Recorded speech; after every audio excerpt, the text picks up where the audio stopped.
अस्सलाम वालेकुम गाइस।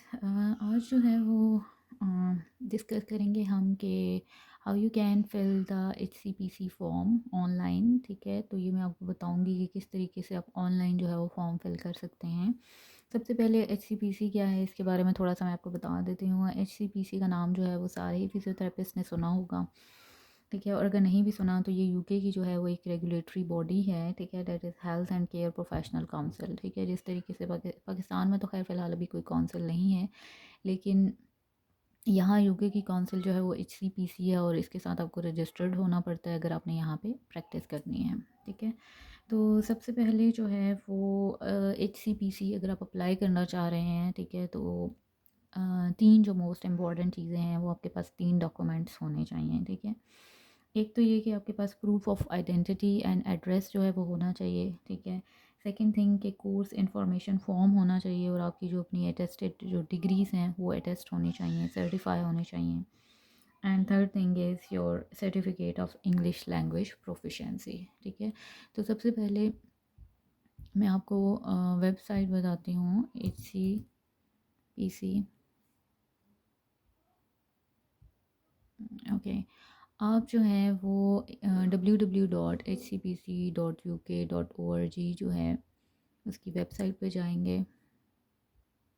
ठीक है, और उसके बाद जो है वो आप यहाँ पे रजिस्ट्रेशन देख सकते हैं। ठीक है, रजिस्ट्रेशन पे क्लिक करेंगे and then getting on the register पे जाएंगे। ठीक है, तो इसमें एप्लीकेशन रूट्स हैं। ठीक है, application routes UK applications and international applications. ठीक है, तो आप इंटरनेशनल एप्लीकेशंस के ऊपर क्लिक करेंगे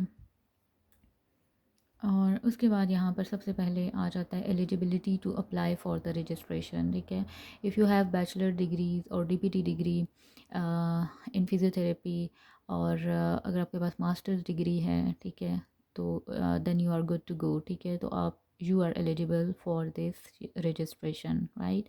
आपके पास बैचलर की डिग्री होना मस्ट है। ठीक है, अगर आपके पास BSPT की डिग्री है तो भी इट्स फ़ाइन। ठीक है, और अगर आपके पास DPT की डिग्री है तो भी इट्स फ़ाइन। ठीक है, उसके बाद आ जाता है documents you need to prepare and certify.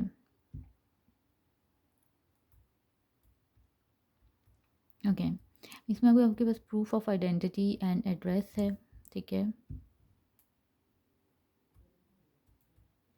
Proof of identity में you need two documents, one is your current passport and one is your national ID card. And then proof of address में आप जो है वो कोई भी अगर आपका हाउस होल्ड यूटिलिटी बिल्स जो हैं वो अगर आपके नाम के ऊपर हैं तो आप उसका प्रूफ दे सकते हैं। ठीक है, otherwise the best way is आप बैंक स्टेटमेंट जो है वो यूज़ कर सकते हैं। ठीक है, and then name and name change, अगर आपका जो है वो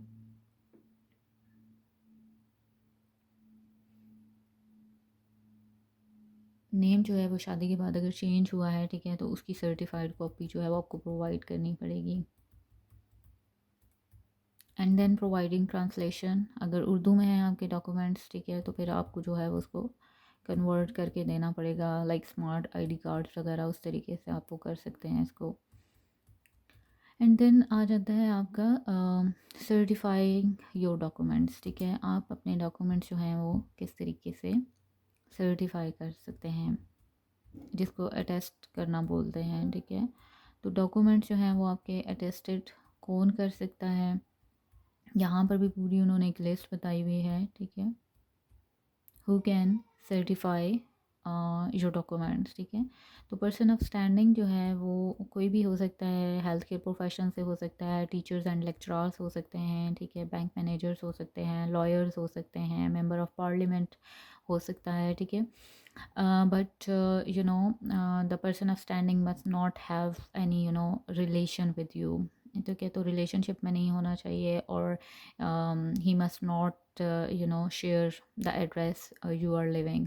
एंड उसके अलावा जो है ये है कि ये आप अटेस्टेशन करवाएंगे और अटेस्टेशन के ऊपर जो आपका है वो ये मेंशन होना चाहिए कि आप अपनी ओरिजिनल डॉक्यूमेंट आप उसको चेक करवाएंगे। ठीक है, पर्सन को, और उसके साथ आप अपनी जो है वो फ़ोटो कॉपी लेके जाएंगे और फ़ोटो कॉपीज़ के ऊपर जो है वो सर्टिफाई करेगा। और ये वर्ड्स जो हैं ये लिखने उसके ऊपर मेंशन करने जो हैं वो ज़रूरी हैं। ठीक है। और इन वर्ड्स के साथ लाइक दिस, ठीक है, इस तरीके से जो है वो सर्टिफाई करेगा, I certify that this is the true copy of the original document seen by me, ठीक है। फिर उसका नाम, email, phone number, date and signature, ये जो है आपके फ़ोटो कॉपीज़ के ऊपर मेंशन होनी चाहिए। और फिर इन फ़ोटो कॉपीज़ की आप स्कैन कॉपीज़ करवाते हैं और फिर उसको पीडीएफ फॉर्म में जो है वो कन्वर्ट करके अपलोड करते हैं, ठीक है। और ये मेक श्योर कि जो आपके डॉक्यूमेंट की अटेस्टेशन हैं ये विद इन 6 मंथ्स आपकी एप्लीकेशन के हों, ठीक है। ओके, ये तो आ गया प्रोसेस कि आप किस तरीके से डॉक्यूमेंट को सर्टिफाई कर सकते हैं, ठीक है। सबसे पहले हमने देख लिया कि कौन कौन से डॉक्यूमेंट्स चाहिए। एक आपका प्रूफ ऑफ आइडेंटिटी चाहिए। प्रूफ ऑफ आइडेंटिटी के अंदर आपके दो डॉक्यूमेंट्स हैं, one is your current passport and second is your ID card copy, ठीक है। और उसके अलावा प्रूफ ऑफ एड्रेस चाहिए। प्रूफ ऑफ एड्रेस में आप एक ही प्रूफ प्रोवाइड करते हो, ठीक है। अगर या तो वो आपके बिल्स हैं, ठीक है, या फिर आपकी बैंक स्टेटमेंट है। फिर इन डॉक्यूमेंट्स को आपने अटेस्ट करवा लेना है, ठीक है। और अटेस्ट कौन करेगा ये भी मैंने आपको बता दिया है, ठीक है। और क्या क्या उसके ऊपर मेंशन करना है ये भी बता दिया है। और अगर आपको फिर भी कोई कन्फ्यूजन हो तो आप www.hcpc.uk.org की वेबसाइट पे जाके ये सारी डिटेल वहाँ पर मेंशन है, ठीक है। आप इसको खुद भी पढ़ सकते हैं। अच्छा, फिर आ जाता है then course information form and professional qualification certificate. अच्छा, कोर्स इन्फॉर्मेशन फॉर्म जो है ये बहुत सारे लोगों को नहीं समझ आती, ठीक है। प्रोफेशनल क्वालिफिकेशन सर्टिफिकेट्स तो आपकी डिग्रीज आ जाएंगी, ठीक है। आपकी बैचलर की डिग्री है या फिर आपकी मास्टर्स की डिग्री है। और जो कोर्स इन्फॉर्मेशन फॉर्म है, ठीक है, जब आप अपनी यूनिवर्सिटी में जाते हैं तो वहाँ पर बहुत से एचआर एडमिन को समझ नहीं आ रही होती है अब किस बारे में बात कर रहे हैं, ठीक है। तो यहाँ पर इन्होंने कोर्स इन्फॉर्मेशन फॉर्म जो है उसका ये लिंक भी प्रोवाइड किया हुआ है, ठीक है। तो वैसे तो अब एचआर के पास ये फॉर्म हैं, वो खुद ही आपको वो करके दे देते हैं, ठीक है। आप उनको जाएँ, आप उन्हें बोलें कि हम जो है वो एचसीपीसी के लिए अप्लाई कर रहे हैं और हमें कोर्स इन्फॉर्मेशन फॉर्म चाहिए। तो वो आपका सारा ये जो है ना नेम ऑफ़ एप्लीकेंट और ये सारी डिटेल जो है, name of institution, right, institution address, then date of qualification awarded, the date study commenced, ठीक है। तो ये सब इसके ऊपर मेंशन करके देते हैं वो। और प्लस ये है कि कोर्स एडमिनिस्ट्रेटर सिग्नेचर एंड उसका जो ईमेल एड्रेस है वो होना चाहिए। और वो भी आप वो प्रोवाइड करेंगे। एक तो वो ऑफिशियल इंस्टीट्यूट का ईमेल एड्रेस हो, ठीक है, सो डैट अगर वेरिफिकेशन में जो है जब ये वेरीफाई करते हैं एचसीपीसी वाले तो वो उनको कोई इशू ना हो, ठीक है। उस ईमेल के ऊपर मतलब उनको रिस्पॉन्स फ़ौरन से जो है वो मिल जाए। अच्छा, ये हो गया। इसको आप फ़ाइल को डाउनलोड करके भी दे सकते हैं उनको, ठीक है। या फिर आप उनसे अपनी कोर्स की सारी डिटेल ले लें जो कि आपके ओवरऑल जो इसके अंदर जो इन्फॉर्मेशन होती है वो ये होती है कि आपकी details of overall learning outcomes होते हैं, ठीक है। कोर्स स्पेसिफिक लर्निंग आउटकम्स होते हैं, कोर्स कंटेंट होता है, थ्योरेटिकल एंड प्रैक्टिकल आवर्स होते हैं, ठीक है। असेसमेंट मेथड होता है। तो ये सब चीज़ें जो हैं वो होनी चाहिए उसके अंदर। फिर जो सारी कॉपीज़ हैं उसके ऊपर जो है वो एक सिग्नेचर होना चाहिए, ठीक है, इस पर्सन का जो कि वो कर रहा है, इशू कर रहा है, ठीक है। और डेट और जो है मुझे ये सब चीज़ें इसके ऊपर मेंशन होनी चाहिए, ठीक है। और ये एचसीपीसी कोर्स इन्फॉर्मेशन फॉर्म है, इसको आप यहाँ से डाउनलोड भी कर सकते हैं, ठीक है। इन केस के अगर आपका जो एचआर है, एडमिन है, वो ये कह रहा है कि उनको इसका आइडिया नहीं है, ठीक है, लेकिन मोस्ट ऑफ़ द टाइम तो ऐसा है कि उनको ना हो होती है कि किस फॉर्म की आप बात करें और वो आपको सारा फिल करके जो है वो दे देते हैं। अच्छा, पहले हमने कर लिया, पहला डॉक्यूमेंट हो गया कि आपके पास जो डॉक्यूमेंट होना चाहिए।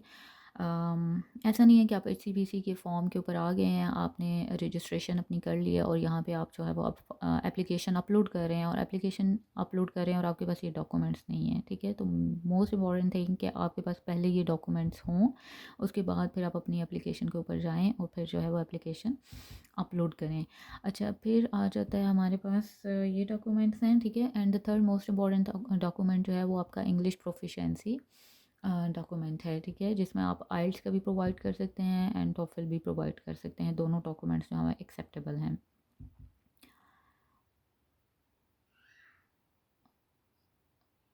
ओके, फिर हम आ जाता है कि आप किस तरीके से एचसीपीसी की जो है वो जब ये डॉक्यूमेंट्स आपके पास आ जाएंगे, ठीक है, फिर उसके बाद आप जाते हैं ऑनलाइन जो है वो एप्लीकेशन फॉर्म के ऊपर, ठीक है, creating an online application form. पहले तो आपको रजिस्टर करना है, ठीक है। मेरा तो ऑलरेडी जो है वो अकाउंट क्या है रजिस्टर्ड है इसके साथ। तो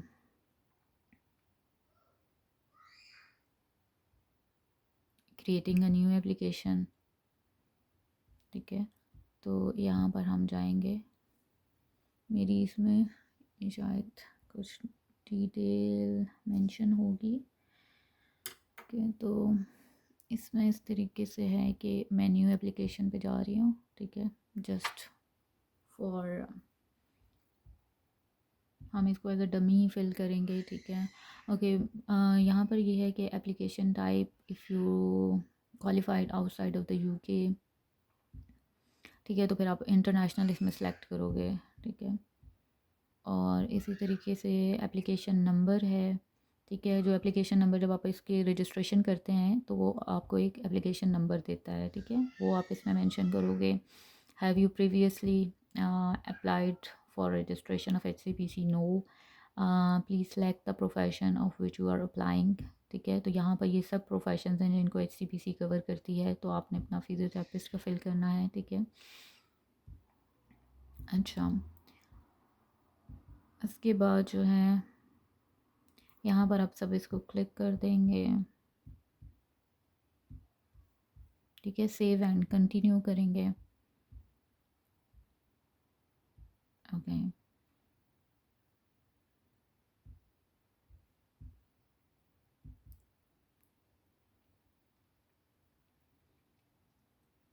यहाँ पर जो है वो मेरा फॉर्म सबमिट नहीं हो रहा, क्योंकि I don't know what's the reason, क्योंकि मैंने इसमें अपना एप्लीकेशन नंबर वगैरह मेंशन नहीं किया। I guess this is the reason. बहरहाल आप अपना एप्लीकेशन नंबर यहाँ पे करेंगे। तो ये ऑनलाइन फॉर्म है, ठीक है। इसको फिर आप इसके जो स्टेप्स हैं वो ये हैं कि ये सारा फॉर्म ऑफ फिल करने के बाद, ओके गाइस, तो इसमें ये है कि अभी मुझे दोबारा से ये एप्लीकेशन जनरेट करनी पड़ेगी, ठीक है। लेकिन आपको बेसिक जो चीज़ें मैंने हैं वो बता दी हैं कि आपको क्या क्या डॉक्यूमेंट्स चाहिए अगर आप HCPC की रजिस्ट्रेशन करने जा रहे हैं, ठीक है। तो सबसे पहले आपका proof of identity and address जो है वो एड्रेस का प्रूफ होना चाहिए। उसके बाद प्रूफ ऑफ आइडेंटिटी में आपका पासपोर्ट एंड आपका करंट ID कार्ड आ जाएगा, ठीक है। एंड मेक श्योर कि आपका वो जो है वो इंग्लिश में ट्रांसलेशन उसकी हुई हो, ठीक है। या फिर आपके पास स्मार्ट ID कार्ड हो, ठीक है। और इसी तरीके से आपका जो बैंक स्टेटमेंट है वो भी इंग्लिश में होनी चाहिए, ठीक है। फिर हमने देख लिया था कि कोर्स इन्फॉर्मेशन फॉर्म जो है वो कोर्स इन्फॉर्मेशन फॉर्म आपका बैचलर डिग्री का अलग से होगा, आपका मास्टर डिग्री का अलग से होगा, ठीक है। जो आपकी दोनों यूनिवर्सिटीज़ हैं या अगर आपने एक ही यूनिवर्सिटी से किया है, ठीक है, तो उनकी अलग अलग कोर्स इन्फॉर्मेशन फॉर्म्स होंगी, ठीक है। वो आपने वो अपनी यूनिवर्सिटी से लेनी है, ठीक है। और फिर उसके बाद जो है वो अपनी जो डिग्रीज़ हैं वो भी दोनों आपने इन तीनों चीज़ों को अटेस्ट करवाना है, ठीक है। और उसके बाद आ जाता है कि आपका जो सर्टिफिकेट ऑफ इंग्लिश है, ठीक है, उसका जो प्रूफ है वो आपके पास अगर आइल्स की फ़ॉर्म में है या फिर आपके पास जो है वो टोफल की फ़ॉर्म में है, ठीक है। तो वो आप इन तीनों डॉक्यूमेंट्स को आप अटेस्ट करवाओगे, ठीक है। और अटेस्ट करवाने के लिए आप क्या ऊपर उस पेज के ऊपर जो स्टेटमेंट है वो भी मैंने मेंशन की है कि वो स्टेटमेंट होनी चाहिए, ठीक है। जब आपके पास ये सारे डॉक्यूमेंट्स आ जाएंगे तो फिर आप HCPC की वेबसाइट के ऊपर आएंगे, ठीक है। HCPC application.hcpc.uk.org के ऊपर, ठीक है। और यहाँ पे आप ख़ुद को रजिस्टर करने के बाद जो है वो आपके पास create an online application form आ जाएगा इस तरीके से। और फिर आप इसको फ़िल करेंगे। फ़िल करने के बाद इसका जो लास्ट स्टेप है वो ये है कि एक तो आप इसको सेव एंड कंटिन्यू कर सकते हैं, ठीक है। सेव एंड कंटिन्यू करते जाएंगे और दोबारा से जब आप अपने होम पेज पे वापस आएंगे तो क्या होगा कि वहाँ पे एडिट का ऑप्शन भी होता है, ठीक है। इन केस अगर आप कुछ एडिट करना चाहते हैं, यहाँ पर जो डिटेल है इस फॉर्म के अंदर वो ये है कि आपने अपनी बेसिक इंफॉर्मेशन देनी है, ठीक है। फिर आपका क्वालिफ़िकेशन का आ जाएगा, जो क्वालिफ़िकेशन आपके पास बैचलर की है, मास्टर्स की, आप उसकी डिटेल बताओगे, ठीक है। उसके बाद आ जाता है आपका वर्क एक्सपीरियंस आपके पास जितने भी हैं, ठीक है, वो आप अपलोड कर सकते हैं। आपने 3 जगह पे काम किया है, 4 जगह पे काम किया, आप उसको अपलोड करेंगे, ठीक है। फिर उस वर्क एक्सपीरियंस के अंदर भी उसने कुछ चीज़ें मेंशन की हैं कि किस तरह का सेटअप था, ठीक है। तो ये सारा आप पहले वर्ड के ऊपर लिख लोगे, ठीक है, और कोशिश करें कि आप एक आध एग्जांपल भी उसमें मेंशन करें अपनी, जो आपने केस देखा है, कोई केस देखा है, ठीक है, तो उसको एग्जांपल के साथ डिस्क्राइब करें। तो पहले आप उसको वर्ड के ऊपर लिख लें। इस एप्लीकेशन को आपने फ़ौरन से जो है वो सबमिट नहीं करना। इस एप्लीकेशन को आपने खोलना है, सेव एंड कंटिन्यू करते जाना है, ठीक है, लेकिन सबमिट नहीं करना, ठीक है। एंड पे डिक्लेरेशन का ऑप्शन आता है और जब आप उसको डिक्लेयर कर देते हैं तो वहाँ पर सबमिट का ऑप्शन आ जाता है। तो उस पॉइंट तक आपने इसको नहीं करना, उससे पहले पहले तक आप इसको save and continue again edit कर सकते हैं, ठीक है। तो उसको आप वर्ड के ऊपर लिख लें अपनी सारे वर्क एक्सपीरियंस की डिटेल, ठीक है, और फिर उस ब्लॉग के अंदर कॉपी पेस्ट यहाँ पे डायरेक्ट कर दें फॉर्म के अंदर, ठीक है। पहले आप उसको भी प्रिपेयर कर लें और उसके बाद जो है वो यहाँ पर आप उसको कॉपी पेस्ट जस्ट कर दें, ताकि जो एप्लीकेशन को जब आप खोल के बैठेंगे तो फिर आपके पास इतना टाइम नहीं होता कि आप उसको जो है वो उस वक्त लिखना शुरू कर दें, ठीक है, टाइप करना शुरू कर दें। एनी हाउ उसके बाद आ जाता है डिक्लेरेशन का ऑप्शन एंड देन सबमिट का ऑप्शन आ जाता है। एक मेक श्योर कि आपकी एप्लीकेशन में कोई मिस्टेक ना हो, जो भी चीज़ें आपने प्रोवाइड की हैं वो अप्रोप्रिएट हों और अपडेटेड हों, ठीक है। फिर भी अगर कोई इशू हो जाए तो आपको एचसीपीसी जो है वो आपको ईमेल कर देती है, ठीक है, कि हमें ये चीज़ प्रोवाइड करें, या जो आपने रेफरेंस ईमेल्स दी हैं वो हमें जो है वो रिस्पॉन्स नहीं करे। तो इस तरीके से नहीं है कि कोई एक आध छोटी सी मिस्टेक के ऊपर आपकी एप्लीकेशन रिजेक्ट हो जाएगी, ठीक है। तो वो आपको साथ साथ जो है वो आपसे जो भी उनको लैक ऑफ इंफॉर्मेशन होती है वो आपसे पूछते रहते हैं, ठीक है। और उसके बाद फिर इसकी आ जाती है फ़ी। तो फ़ी जो है वो इसकी आई थिंक जो 60 पाउंड होती है वो थोड़ी नॉन रिफंडेबल होती है, ठीक है। वो फ़ी आपको जो है वो नहीं वापस मिलती। लेकिन उसके अलावा इसको 2 साल की रजिस्ट्रेशन होती है और 2 साल में आप जो जो इसकी फ़ी आई गेस 245 पाउंड है, ठीक है, उसको आप जो है वो पर ईयर के हिसाब से इंस्टॉलमेंट पे भी करवा सकते हैं, ठीक है। तो बेहतर है कि आप उसको 1 साल की ले लें, ठीक है, और फिर आप नेक्स्ट ईयर की फिर पे कर दें उसके बाद। इनिशियली अगर जो है वो अगर आपके पास इतने पैसे नहीं हैं तो फिर आप 1 साल की जो है वो इसकी रजिस्ट्रेशन करवा लें और फिर 1 साल की उसके बाद करवा लें, ठीक है। तो ऑलमोस्ट 300 पाउंड तक इसका जो है वो एक्सपेंस आ जाता है, ठीक है। और मेक श्योर करें कि आप अपनी एप्लीकेशन को जो है वो अच्छे से जो है वो अपलोड करें, ताकि जो है वो उसमें रिजेक्शन के कम चांसेस हों। अपना वर्क एक्सपीरियंस अगर आप शेयर कर रहे हैं तो मेक श्योर कि वो जो है वो जेन्युइन हो, ठीक है, ओरिजिनल हो, कुछ फेक ना हो, ठीक है। और अच्छे से अपने वर्क एक्सपीरियंस को डिस्क्राइब करें, पहले उसको वर्ड के ऊपर लिख लें, ठीक है, और फिर उसके बाद जो है वो अपनी यहाँ एप्लीकेशन के ऊपर जो है वो कॉपी पेस्ट करते हैं, ठीक है। तो एप्लीकेशन जो है वो आपकी सेव एंड एडिट हो सकती है, ठीक है, एडिट हो सकती है अगेन एंड अगेन। तो इस चीज़ की आपने टेंशन नहीं लेनी, ठीक है। पहले मेक श्योर करें कि आपके डॉक्यूमेंट्स जो अटेस्टेड डॉक्यूमेंट्स हैं वो आपके पास हों, ठीक है, फिर उसकी पीडीएफ फाइल्स हों, आपके पास स्कैंड कॉपीज़ हों, ठीक है, क्योंकि यहाँ पर आपकी जब ये एप्लीकेशन फ़िल करना शुरू करते हैं, नेक्स्ट आप पेज पे जाते जाएंगे तो साथ में वो आपकी एजुकेशन के जो डॉक्यूमेंट्स है वो भी बोलेगा आपको कि अपलोड करें, तो वो यही अटेस्टेड डॉक्यूमेंट्स जो होंगे वो आपने अपलोड करने हैं। इसी तरीके से आपका वर्क एक्सपीरियंस जो है उसके जो एक्सपीरियंस लेटर्स होते हैं, ठीक है, वो आपने अटेस्ट करवाने हैं, वो भी ये मांगेगा, ठीक है, और उसको भी आपने अपलोड करना है, ठीक है। और उसके अलावा जो प्रूफ ऑफ आइडेंटिटी वगैरह के डॉक्यूमेंट्स हैं वो भी आपके पास स्कैन कॉपीज़ में होने चाहिए, क्योंकि इस एप्लीकेशन के अंदर आपने वो सब अपलोड करना है, ठीक है। तो वर्क एक्सपीरियंस जो वर्क लेटर्स एक्सपीरियंस लेटर्स आपके पास हैं, ठीक है, आपने उनको भी अटेस्ट करवाना है, ठीक है, और उनकी कॉपीज़ को भी फिर स्कैन करना है, पीडीएफ में कन्वर्ट कर लें अगेन, और फिर उसके बाद जो है वो आप उसको अपलोड करें। तो मेक श्योर आपके डॉक्यूमेंट सब कंप्लीट हों और फिर आपको कोई इशू ना हो, और अपना वर्क एक्सपीरियंस एक वर्ड के ऊपर आप जो सारे जो क्वेश्चंस उसने ऊपर मेंशन किए हुए हैं वर्क एक्सपीरियंस के ऊपर 4 क्वेश्चंस होंगे 5, ठीक है, उनको आपने जो है वो सभी पॉइंट्स को डिस्क्राइब करना है, ठीक है, और उसको वर्ड पे पहले अलग से टाइप कर लें और फिर उसको यहाँ पे इस ब्लॉग के अंदर कॉपी पेस्ट कर दें। आई होप कि आपको वीडियो जो है वो पसंद आई होगी। बहुत ही इसको मैंने आसान लफ्ज़ों में जो है वो किया है, डिस्क्राइब किया है, ठीक है। और अगर आप के पास बैचलर की डिग्री है और आप यूके आके जॉब करना चाह रहे हैं, ठीक है, तो ये जो है वो बेस्ट वे है कि आप एचसीपीसी की रजिस्ट्रेशन करें और उसके बाद फिर जॉब जो है वो हैंड करें, ठीक है। तो पाकिस्तान से भी जॉब मिल जाती है, अगर आप यहाँ के मास्टर्स करना चाह रहे हैं तो मास्टर्स के बाद भी जॉब मिल जाती है, ठीक है। और जॉब किस तरीके से आप हंट कर सकते हैं उसके ऊपर भी मेरी एक वीडियो है, ठीक है। तो वो आप जाके देख सकते हैं, और इंटरव्यू की कैसे प्रिपरेशन कर सकते हैं आप वो भी देख सकते हैं, ठीक है। सारी वीडियोस जो हैं वो अपलोडेड हैं। अगेन अगर आपको जॉब का जॉब इंटरव्यू से रिलेटेड जो है वो मटेरियल चाहिए, तो उस पे मेरी पूरी एक सीरीज़ जो है वो एफसीपी जॉब मटेरियल के नाम से जो है वो अपलोड होगी, ठीक है। वो आप देखें, चेक करें, और वीडियो पसंद आए तो उसको लाइक करें, सब्सक्राइब करें, शेयर करें, और कोई भी क्वेरी हो तो आप कमेंट कर सकते हैं, ठीक है। And thank you very much.